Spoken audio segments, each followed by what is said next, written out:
गर्मी की रात थी। ऐसी रात जिसमें हवा चलती तो है पर राहत नहीं देती। गांव अंधेरे में डूबा हुआ था। बिजली फिर से चली गई थी और दूर से ट्रांसफार्मर की हल्की आवाज आ रही थी, जैसे वो हर बार गिरने से पहले संभल रहा हो। रमेश अपने घर के बाहर खाट पर बैठा था। पसीना उसके चेहरे से लगातार बह रहा था। उसके पास उसका छोटा भाई सोनू बैठा था। वो बार बार सामने खंभे की तरफ देख रहा था। भैया, एक बात बोलूं? पर तुम हंसना मत, क्योंकि मैं मजाक नहीं कर रहा, मैं सच में पूछ रहा हूं। इतना सीरियस क्यों हो रहा है? बोल, क्या बात है? ये जो लाइट बार बार जा रही है ना, तुम्हें नहीं लगता ये अपने आप नहीं हो रहा? मतलब हर बार जाने से पहले एक अजीब सी आवाज आती है और फिर अंधेरा हो जाता है। ट्रांसफार्मर है, लोड ज्यादा पड़ता है, इसलिए आवाज करता है। इसमें डरने वाली क्या बात है? डर आवाज से नहीं लग रहा, डर उस चीज से लग रहा है जो लाइट आने पर दिखती है और जाते ही गायब हो जाती है। रमेश इस बार चुप हो गया। उसी पल पूरे गांव की लाइट एकदम से आ गई। कुछ सेकंड के लिए सब कुछ साफ दिखा। सोनू की नजर सीधी खंभे पर गई और इस बार रमेश ने भी देखा। तारों के बीच कोई था, उल्टा लटका हुआ, जैसे वो नीचे देख रहा हो। और अचानक लाइट चली गई। तूने भी देखा? मैं पहले से देख रहा था, पर आज तुमने भी देख लिया।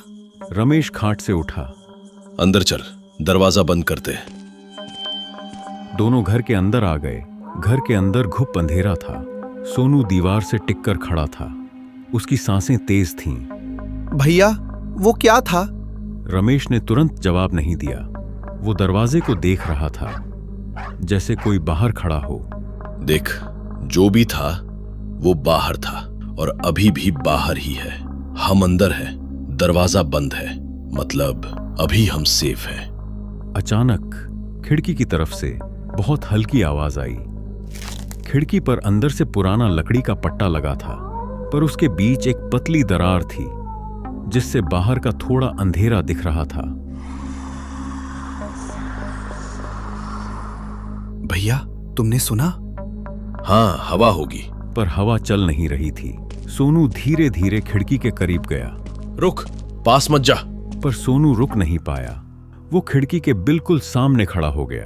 अंधेरे में कुछ साफ नहीं दिख रहा था, बस एक एहसास था। भैया, यहाँ कोई खड़ा है। दिख रहा है क्या?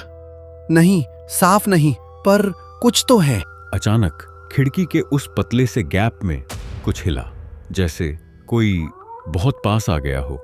रमेश अब धीरे धीरे आगे बढ़ा।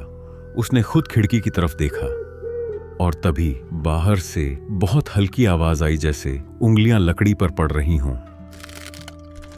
रमेश का गला सूख गया और उसी पल बिजली अचानक आ गई। कमरे में हल्की सी रोशनी फैली, तेज नहीं, बस इतनी कि परछाइयां बन जाएं। रमेश की नजर सीधी खिड़की पर गई और इस बार वो जम गया। खिड़की पर ही कुछ लटका हुआ था। उसका सिर नीचे की तरफ था, जैसे वो खिड़की की चौखट से ही चिपका हो। वो धीरे धीरे आगे पीछे झूल रहा था। लकड़ी की खिड़की उसके वजन से हल्की सी आवाज कर रही थी। सोनू की सांस अटक गई। भैया, ये यहाँ कैसे? रमेश कुछ बोल नहीं पाया। उस चीज का चेहरा खिड़की के बिल्कुल सामने था, पर साफ नहीं दिख रहा था। बाल नीचे लटक रहे थे, गीले, छिपके हुए। अचानक उसका झूलना रुक गया। ये हमें देख रहा है। उसी पल लाइट चली गई। खिड़की के बाहर फिर से अंधेरा हो गया था। ये गया नहीं है, मुझे साफ लग रहा है ये यही है, बस दिख नहीं रहा। हाँ, दिख नहीं रहा, पर है। कुछ सेकंड की चुप्पी, फिर रमेश ने धीरे से कहा, ध्यान से सुन। अभी अंधेरा है, मतलब वो हमें देख नहीं सकती, और जब तक वो देख नहीं सकती कुछ कर भी नहीं सकती। मतलब अभी हम सेफ हैं? अभी के लिए, पर जैसे ही लाइट आई वो फिर सामने आ जाएगी। उसी पल ट्रांसफार्मर की तेज आवाज आई और अगले ही सेकंड बिजली आ गई। रमेश की नजर तुरंत खिड़की पर गई और वो वहीं थी। भैया, इस बार ये पहले से पास है। ये पहले इतना पास नहीं था। ये हर बार थोड़ा और करीब आ रहा है। अगर ये ऐसे ही पास आता रहा तो ये खिड़की तोड़ देगा और फिर ये अंदर आ जाएगा। पीछे हट, सीधा मत देख इसे। ये रोशनी में दिखता है, मतलब ये रोशनी से जुड़ा हुआ है। मतलब ये अंधेरे में कुछ नहीं कर सकता, पर जैसे ही लाइट आती है ये हमें देख सकता है, और अगर ये हमें देख सकता है तो ये हमारे पास आ सकता है। जैसे ही उसने ये कहा, लाइट फिर चली गई। दोनों ने एक साथ राहत की सांस ली। यहां रुकना सही नहीं है। लाइट कभी भी आ सकती है, और अगर उस वक्त ये यहीं हुआ तो हम बच नहीं पाएंगे। पर बाहर तो पूरा अंधेरा है भैया, रास्ता भी साफ नहीं दिखेगा। अगर हम भागे और उसी वक्त लाइट आ गई तो वो हमें रास्ते में ही देख लेगा, फिर हम कहाँ जाएंगे? रमेश कुछ पल चुप रहा, फिर उसने कहा, जो भी है, अंदर रुकना उससे ज्यादा खतरनाक है। चल, अभी चलते हैं। अंधेरा है, यही मौका है। दोनों ने दरवाजा खोला। बाहर गांव पूरा काला पड़ा था। दूर कहीं कुत्ते भौंक रहे थे। गर्मी अभी भी थी, पर अजीब सी बेचैनी भी।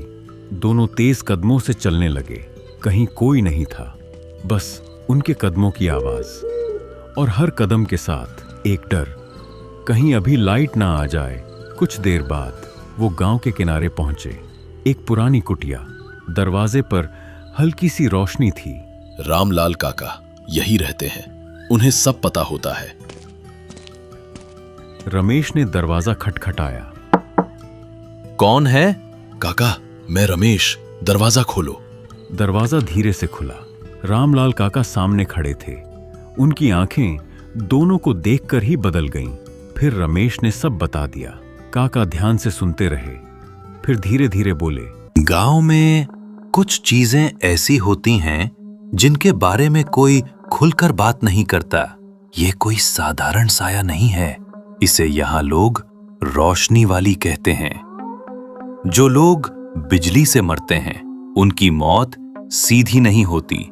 उनका शरीर तो खत्म हो जाता है, पर उनकी छाया उसी रोशनी में अटक जाती है, और फिर जहां जहां बिजली जाती है वो वहां दिखाई देती है। मतलब ये हर लाइट में हो सकती है? नहीं, हर लाइट में नहीं, पर जहां ये एक बार दिख जाए वहां से ये जुड़ जाती है।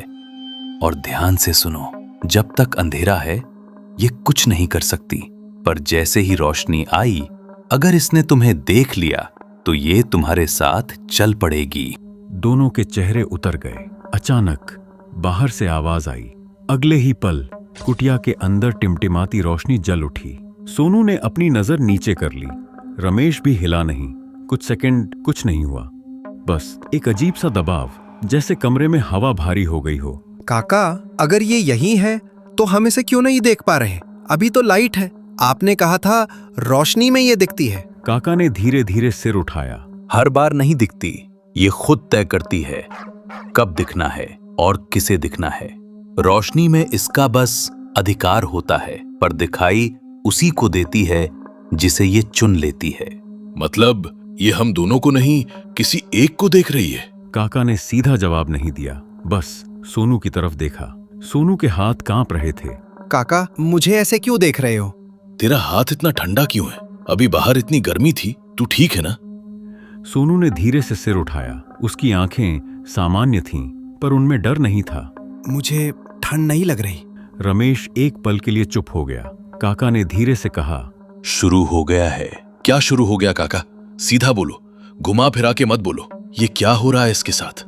जिसे वो चुन लेती है उसे धीरे धीरे अलग कर देती है। सोनू की सांस तेज हो गई। उसने अचानक दीवार की तरफ देखा। उसकी आंखें फैल गईं। भैया, वो यही है और वो मुझे देख रही है। रमेश ने तुरंत पीछे मुड़ने की कोशिश की। मुड़ना मत, नीचे देख, अभी नीचे देख। रमेश रुक गया। कमरे में कुछ हिलने की बहुत हल्की आवाज आई, जैसे कुछ छत से सरका हो। भैया, अब तुम नहीं दिख रहे हो। मैं यही हूं सोनू, मैं यही हूं। पर सोनू की नजर अब भी उसी जगह थी, और धीरे धीरे उसके होंठों पर एक हल्की सी मुस्कान आई। काका ने ये देख लिया। अचानक लाइट हल्की सी टिमटिमाई, एक पल के लिए, और उसी एक पल में रमेश ने देखा सोनू के ठीक पीछे वो लटकी हुई थी। उसका चेहरा सोनू के बहुत पास और उसकी आंखें सीधे रमेश को देख रही थीं। अगले ही पल रोशनी सामान्य हो गई, सब गायब। देर हो रही है, अगर अभी नहीं रोका तो ये इसे पूरा ले जाएगी। काका जल्दी बोलो, क्या करना होगा? काका ने बाहर की तरफ देखा, फिर बोले, जहां वो मरी थी, लोग कहते हैं उसका शरीर तो जल गया, पर उसकी छाया उसी रोशनी में अटक गई। ये हंस क्यों रहा है? क्योंकि वो सुन रही है। रमेश का हाथ कांप गया।